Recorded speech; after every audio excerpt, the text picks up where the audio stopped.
네, 여러분 안녕하세요. 지난 시간에 이어서 이번 시간에도 소수의 나눗셈 공부 이어가 보겠습니다. 지난 시간까지 해서 우리가 다양한 소수의 나눗셈 방법을 알아봤는데요. 정리 먼저 해볼게요.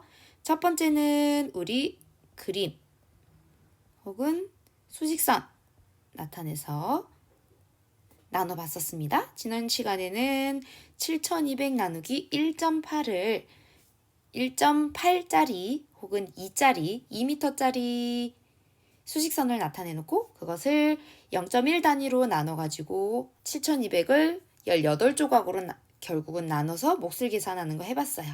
근데 우리 이거 어디서 했던 거였는지 기억나요? 그쵸? 우리 분수의 나눗셈에서 했었던 방법입니다. 그리고 우리가 소수도 분수로 나눠서 계산하는 분수의 나눗셈 방법도 같이 이용을 해봤지요. 소수를 분수로 나눈 다음에 진짜 분수의 나눗셈처럼 분모를 일치시켜서 결국은 분자 나누기 분자의 자연수 나누기 자연수 방법으로 바꿔서 계산하는 방법이었습니다. 그 다음에 마지막 소수의 나눗셈, 세로셈 방법. 이것은 소수점의 위치를 옮긴 다음에 옮겨진 소수점의 위치를 나누어지는 수죠. 나누어지는 수의 소수점의 위치를 그대로 어디? 몫에 반영하는 방법이었습니다. 오늘은 지난 시간까지 선생님이 이거 설명하면서 선생님이 교과서 문제를 내시는 분들이 일부러 여러분들에게 이번 시간에는 답을 구하는 게 중요한 게 아니라 과정을 연습해 보는 것이 중요하기 때문에 계산 자체는 어렵지 않고 빨리 끝나는 계산으로 일부러 넣어놨다라는 이야기를 했어요. 기억나죠? 오늘은 그래서 계산이 좀 복잡하고 몫이 쉽사리 나오지 않는 계산들을 한번 해보도록 하겠습니다. 교과서 40쪽입니다. 오늘 문제 먼저 파악해 볼게요. 음료수는 2리터인데 6명이 나누어 마시려고 한다고 합니다. 한 사람이 마실 수 있는 음료수가 우리가 구해야 될 거네요. 그래서 1리터를 몇 명이 나누어 마셔야 된다가 아니라 한 사람이 마실 수 있는 음료수를 구하는 거기 때문에 단위가 리터고, 따라서 음료수를 나누어지는 수로 넣은 다음에 나눠 먹는 사람을 나누는 수로 표시해야 되겠죠.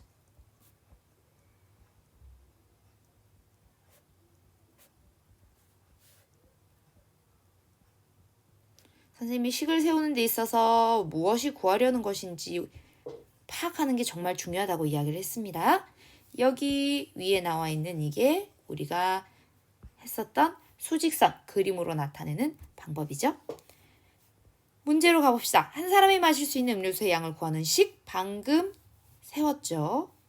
이렇게 하면 2 나누기 6이 되겠습니다. 계산 결과 어림해보라고 하네요. 딱 봐도 2리터가 6명이니까 1리터는 3명일 것 같아요. 그게 이거죠.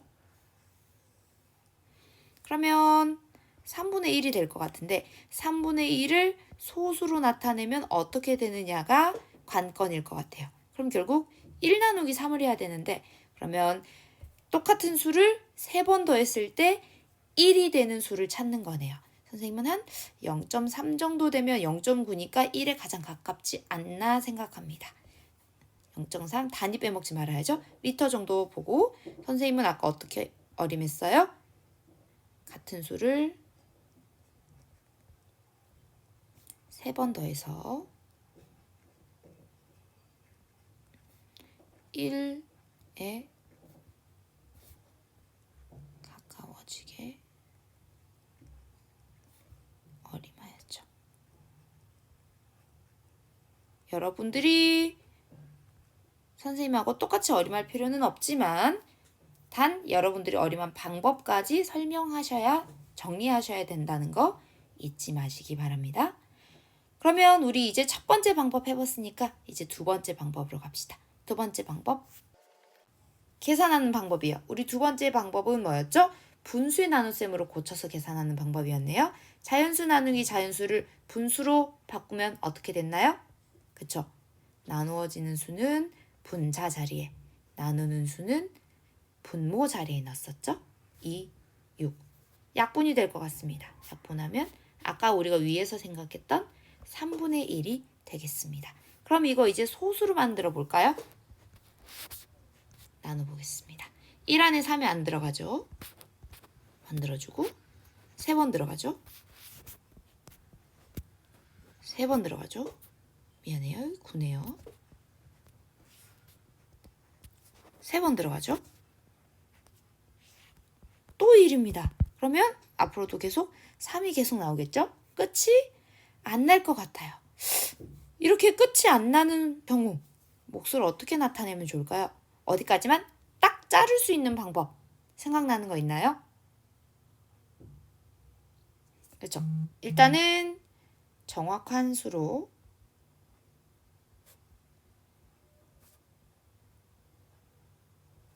나타내기는 어렵고 이럴 경우에는 우리가 쓰는 마법의 숫자가 있죠.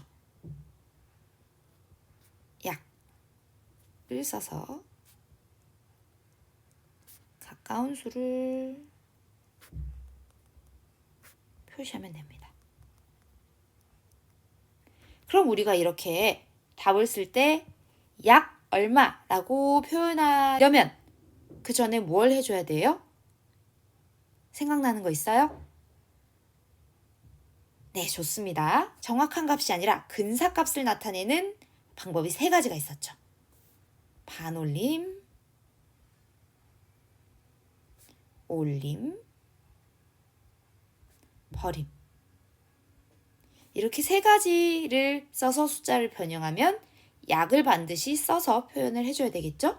그럼 3가지 방법 간단하게 정리합니다. 반올림 같은 경우에는 숫자가 5를 넘으면 올려주고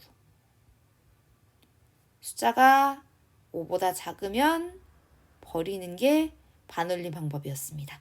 올림은 무조건 그 앞에 자릿수 더 한 가지 높은 자릿수에 1을 추가해주는 방법이고 버림은 무조건 그 자릿수를 포함해서 그 뒷수를 다 없애버리는 방법이었습니다. 이 중에서 그나마 가장 원래 가지고 있는 수랑 차이를 적게 만들 수 있는 가능성이 가장 높은 게 바로 반올림이죠. 그래서 교과서에서도 반올림 방법을 한번 써보라고 합니다. 그런데 여기서 중요한 게 뭐냐? 반올림은 어디에서 반올림 하느냐 혹은 어디까지 나타내느냐가 정말 중요해요. 왜냐하면 그것에 따라서 결과가 완전히 달라지기 때문에. 그래서 문제에는 반드시 범위를 이렇게 나타내 줄 겁니다. 근데 범위를 나타내는 방법이 2가지가 있어요. 첫 번째는 어디에서 반올림 해라 가 있을 거고, 2번째는 반올림해서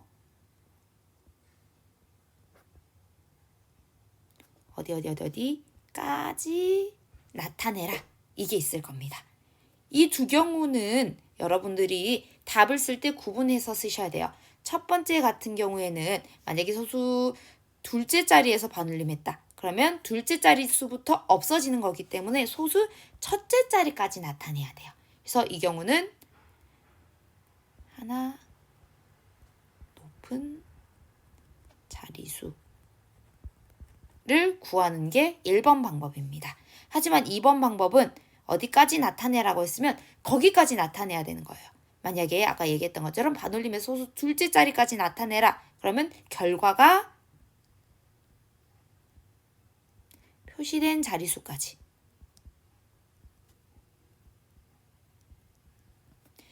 예를 들면 아까 얘기했다시피 소수 만약에 둘째 자리에서 반올림해라. 그러면 결과는 소수 첫째 자리가 되고요. 우리가 파악해야 될 수는 소수 둘째 자리수입니다.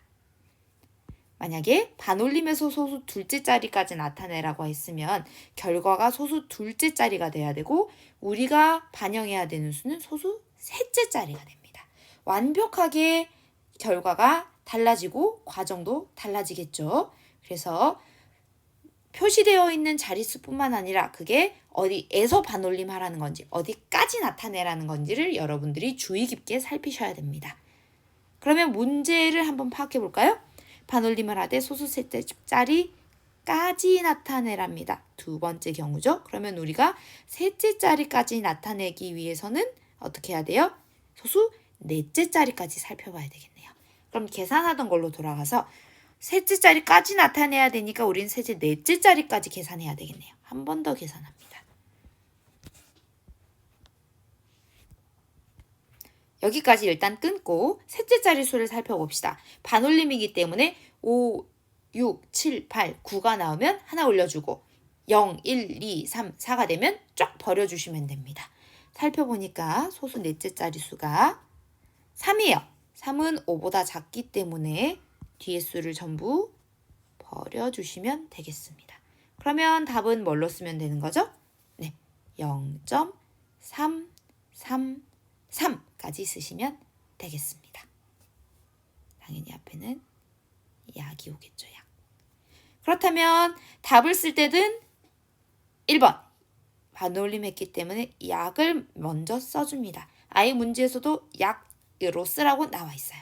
두 번째는 우리가 구한 숫자 써줍니다. 다음에 마지막 빼먹으면 안 되는 단위까지 써주어야 정답이 되겠습니다. 정리해봤죠? 선생님이 답 쓰는 방법 아주 중요하다고 이야기를 했습니다. 그러면 우리 이제 41쪽으로 넘어가 봅시다. 네, 41쪽입니다. 문제가 조금 바뀌었네요. 한번 봅시다. 이번에는 2.3을 0.7로 나누라고 합니다. 아하, 이렇게 직관적으로 식을 가르쳐주나요? 그 다음에 몫은 반올림에서 나타나려고 합니다. 지금 문제에 주어져야 하는 거 한 가지가 안 주어졌어요. 뭘까요? 그쵸? 범위, 조건, 어디에서 반올림해야 되는지, 또는 어디까지 나타내야 되는지, 그게 이제 아래 작은 문제들에 나와 있겠죠. 그럼 일단은 식을 먼저 세워봅시다. 여기에서 구할 수 있는 식은 2.3 나누기 0.7입니다. 이것을 우리가 이제 구해야 되겠죠? 첫 번째 문제는 몫을 반올림해서 1의 자리까지라고 합니다. 그러면 우리가 1의 자리까지 나타내기 위해서는 어디에서 반올림해야 돼요? 소수 첫째 자리에서 반올림해야 되겠죠. 그 다음에 두 번째 문제 보면 똑같이 반올림하는데 이번엔 소수 첫째 자리까지랍니다. 그러면 우리 반올림은 어디서 해야 돼요? 반올림은 소수 둘째 자리에서 해야죠.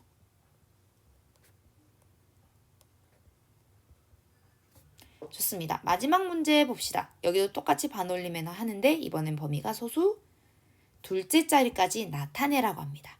그러면 우리 반올림은 어디서 해야 돼요? 소수 셋째 자리. 그러면 보니까 결국 우리는 이 똑같은 식을 어디까지는 계산해야 세 문제를 다 풀 수 있는 거예요? 그렇죠.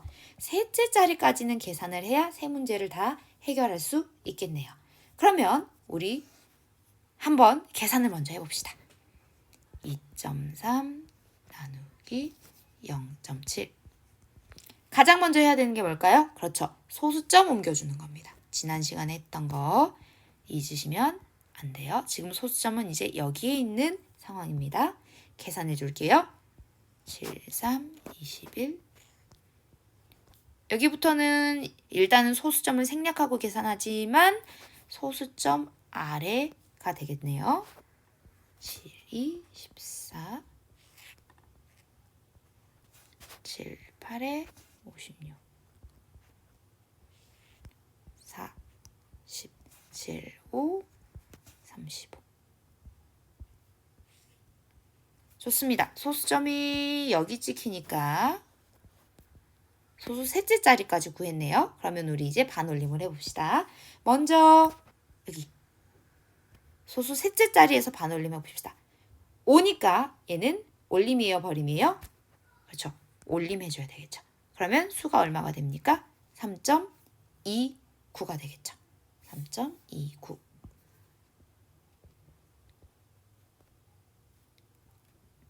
답을 쓸 때는 약이 오셔야 된다는 거 기억하시고요. 그 다음에 우리 이제 소수 둘째 자리에서 반올림 한번 해볼까요? 일단 했던 거 지우고 소수 둘째 자리 숫자는 8입니다. 8은 5보다 큰가요? 작은가요? 당연히 크지요. 그러면 올려줘야 되겠네요. 그럼 정답은 약 3.3이 되겠죠. 됐나요? 이해했죠? 지금 벌써 숫자가 다른 게 느껴지시죠? 좋습니다. 그러면 우리 이제 소수 첫째 자리에서 반올림 한번 해봐야죠. 소수 첫째 자리 숫자 파악합니다. 2입니다.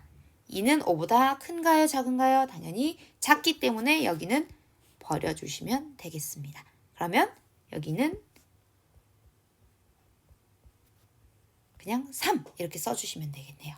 지금 답으로 쓴 숫자들이 전부 다른 거 확인하셨을 거예요. 그래서 뭐가 제일 중요하다? 반올림에서 근사값으로 나타낼 때는 어디에서 반올림을 해서 어디까지 나타내야 하는가를 잘 파악하시는 게 매우 중요합니다. 기억하시고 우리는 이제 4번으로 이동해 봅시다. 4번입니다. 몫을 이번에도 반올림해서 이번엔 범위를 한 개로 줬네요.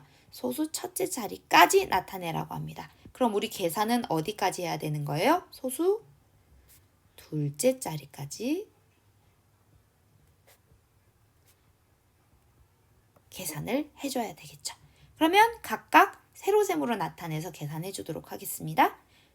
여기 있는 것 중에서 앞에 있는 수가 안으로 들어가고 밖에 있는 수가 나눗셈 다음에 있는 수가 밖으로 빠져야 되죠. 어느 것이 큰가 작은가로 파악하셔서 넣으시면 큰일 납니다. 봅시다. 당연히 5 안에 11이 안 들어가니까 0. 몇이 나오겠네요. 4번 들어가죠. 60, 5번 들어가겠죠.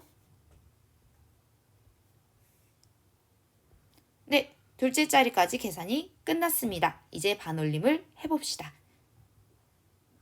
5네요. 반올림 공식 5, 6, 7, 8, 9는 올림 0, 1, 2, 3, 4는 버림 5는 올림에 있죠? 그러면 올려줍니다. 슉!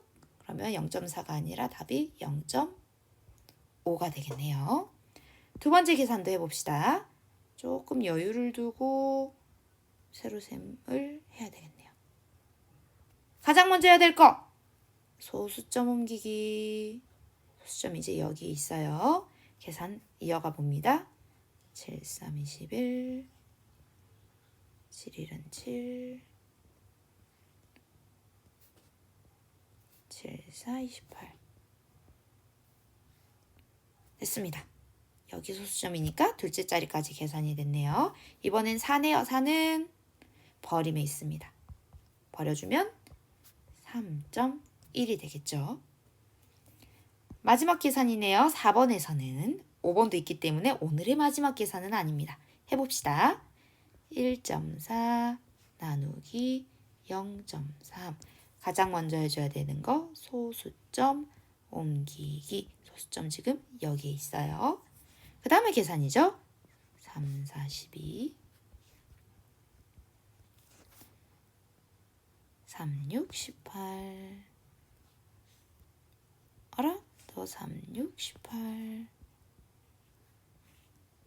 여기까지 그쵸? 둘째 자리 계산됐습니다. 6 어디 있나요? 올림 자리에 있습니다. 그럼 얘는 올려서 답을 4.7로 써주시면 되겠네요. 간단하죠? 여기서도 결국은 계산의 축은 선생님이 방금 했다시피 세로셈 계산입니다. 그렇기 때문에 세로셈에서 본격적인 계산에 들어가기 전에 가장 먼저 해줘야 되는 소수점 위치 옮기고 파악하는 거 당연히 먼저 해주신 다음에 계산에 들어가셔야지 헷갈리지 않습니다. 소수점을 옮길 때는 어떻게 옮겨줘요? 그쵸? 나누는 수가 자연수가 될 때까지 옮겨주시면 되겠습니다. 그럼 이제 5번 갑시다. 5번은 문장제 문제예요. 이를 닦을 때 컵을 사용하지 않으면 컵 안 사용하는 거는 환경보호에는 좋은 일이 아니네요. 그쵸? 약 5.5리터가 나옵니다. 왜 약이 나왔을까요? 그쵸? 컵을 사용하지 않았을 때 딱 사람들이 모두 다 항상 5.5리터씩만 사용하는 거 아니죠. 정확하게. 그렇기 때문에 약을 써줬겠네요. 하지만 컵을 사용하면 물을 0.6리터, 1리터도 안 쓴대요. 차이가 어마어마하게 나죠. 우리가 구하려는 건 뭐예요? 컵을 사용하지 않을 때 쓰는 물의 양이 사용할 때 쓰는 물의 양이 몇 배인지. 그러면 우리가 생각하는 기준은 사용하지 않을 때 이 수가 되겠네요. 그쵸? 그러면 식은 이렇게 써줘야 되겠네요. 식은 우리가 파악을 했고 이제 계산하는 방법을 파악을 해야 되겠죠? 계산하는 방법 봅시다. 반올림 하되 소수 첫째 자리까지네요.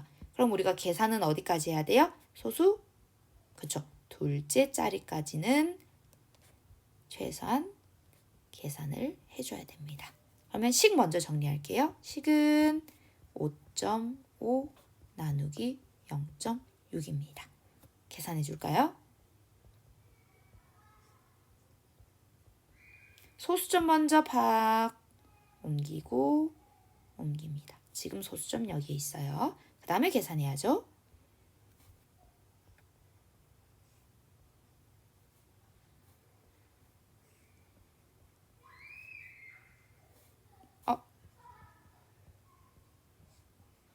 여기까지 이어서 한 거예요. 이어서 공간이 없어서 둘째 자리까지 계산이 됐습니다. 그럼 이제 반올림 해봐야 되겠죠?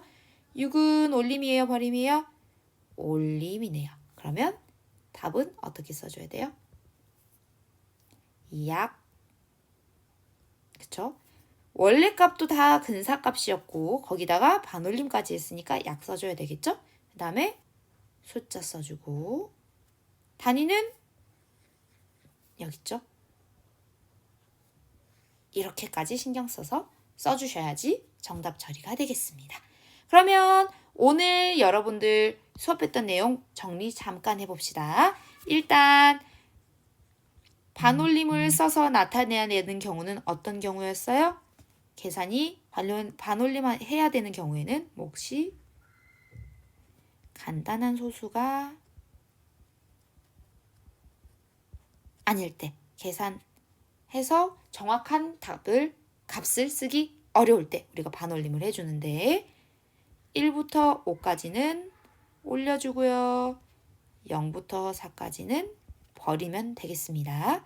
그럼 이 반올림에서 계산을 할 때는 뭐가 중요하다? 범위가 중요하다. 범위에 따라서 완전히 값이 달라진다. 그래서 범위는 에서 올려주세요. 혹은 까지 나타내주세요. 둘 중에 어느 건지 파악을 잘 해야 된다. 그래서 어디까지 계산해야 되는지를 알아냈으면 이제 세로셈 계산을 해주면 됩니다. 세로셈 계산에서는 제일 먼저 소수점 위치 파악을 먼저 한 다음에 계산에 들어가야 된다까지 오늘 중요한 내용 정리를 했습니다. 그러면 이제 여러분들이 스스로 연습을 해보셔야 되는데 중요한 거 세로셈 과정 끝까지 쓰는 거. 선생님 오늘 모든 계산에서 이렇게 세로셈 했지요. 여러분들도 수학 익힘책 푸실 때 세로셈 했던 거 지우지 마시고 다른 데 하지 마시고 옆에 그대로 남겨놓으시기 바랍니다. 선생님이 있는지 검사하겠습니다. 오늘 수학 익힘책은 28쪽에서 29쪽 하고 채점하시면 되겠습니다. 웬만하면 수학하고 익힘책 바로 들어가시고 같이 올려주시면 좋겠습니다. 그러면 우리 수학책 다 정리가 됐으면 수학 익힘 들어가 볼까요?